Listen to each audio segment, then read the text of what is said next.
बिस्मिल्लाहिर्रहमानिर्रहीम। अस्सलाम वालेकुम। आज हम बनाएंगे बिल्कुल इजी तरीके से आलू की टिक्कियाँ बोल दें या आलू के कबाब बोल दें, जिसमें से आलू को ऐसा किया है कि छील के इसको उबाल लिया। ये उबले हुए आलू हैं, तो इनको दूसरे बर्तन में निकाला था ताकि ठंडे हो जाएं और थोड़ा बहुत जो पानी है इसमें ना वो दूसरे बर्तन में ही रहे।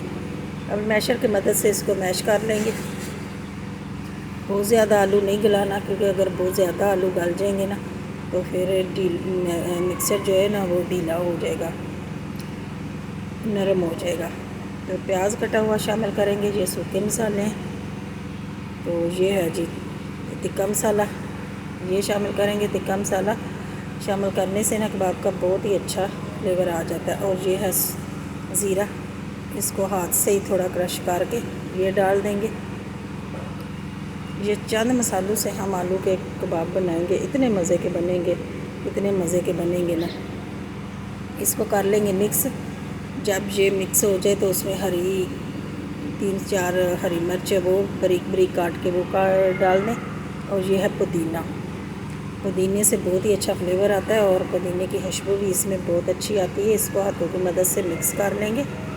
मिक्स करके तो इसको आप कोई सी भी शक्ल दे दें, चाहे गोल कबाब बना लें या लंबे वाले बना लें या पेंसिल रख के तो इसको सीख कबाब बना सकती हैं, ये भी बना सकती हैं। इस तरीके से ना सारे कबाब बना के तो मैं रेडी कर लेती हूँ। ये इतने मज़े के कबाब बनेंगे ना। ये देखें, ये इस तरफ ये मैंने अंडा फेंटा हुआ है और अंडा इतना फेंटे कि ये देखें बिल्कुल एक जान हो गया है। ये जिसकी बोत बन गई है। ये है दही, और दही में पुदीना और हरी मिर्च और लहसुन ये डाला हुआ है। इसकी चटनी बना के रेडी करके एक साइड पे रख लेंगे। इसमें नमक आप चख लीजिएगा, अगर नमक चटनी में कम लगे तो नमक थोड़ा सा और भी डाल लें। केचप के साथ खा लें, चटनी के साथ खा लें, ये बहुत ही मज़ेदार बन के तैयार होते हैं। ये चटनी मैं एक तरफ बना के रख लूँगी और ये सारे कबाब भी मैंने रेडी कर दिए। अब चलते हैं चूल्हे की तरफ। तवा मैंने गर्म होने के लिए रख दिया, ऊपर डाल दिया है तेल। और अंडे में डिप करके ना एक एक को तवे के ऊपर रखेंगे, फ्राई कर लेंगे। इस तरीके से एक एक को रखेंगे तो फ्राई कर लेंगे। ये इजी तरीके से बन भी जाते हैं और खाने में भी इतने मज़ेदार होते हैं और बच्चों को भी बहुत पसंद आते हैं। बड़े भी लोग खाना इसमें खा लेते हैं। अच्छा खासा मज़ेदार कबाब बन के तैयार होते हैं। और मेन बात है कि 5-10 मिनट में ये बन के तैयार भी हो जाता है। ये सारे इसके ऊपर मैं रख दूँगी अंडा लगा कर। और आँच है ना तेज़ नहीं करना, तेज़ आँच पे ये ना नीचे से जल जाएंगे और अंदर से मतलब पकेंगे नहीं।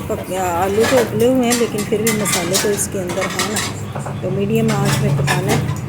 तो एक साइड इसकी जब पक जाए ना तो फिर दूसरी साइड तब्दील कर लीजिए। देखिए एक साइड इतनी अच्छी मज़ेदार पक गई है। अब इसकी साइड चेंज कर लेंगे। कबाबों की साइड चेंज करके 2 से 3 मिनट के लिए पका लेंगे, फिर कबाबों को उतार लेंगे। माशाल्लाह साइड चेंज कर लेते हैं।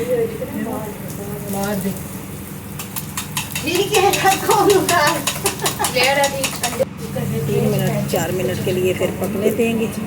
ये पक गए हैं। अब इनको डिश आउट करते हैं। ये देखें, इनकी लुक चेक करें।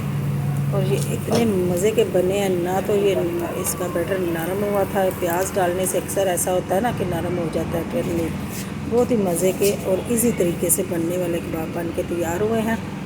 दुआओं में याद रखना। फिर मिलती हूँ नई वीडियो के साथ। तब तक के लिए अल्लाह हाफिज़। जिन लोगों ने मुझे सब्सक्राइब किया उन लोगों का बेहद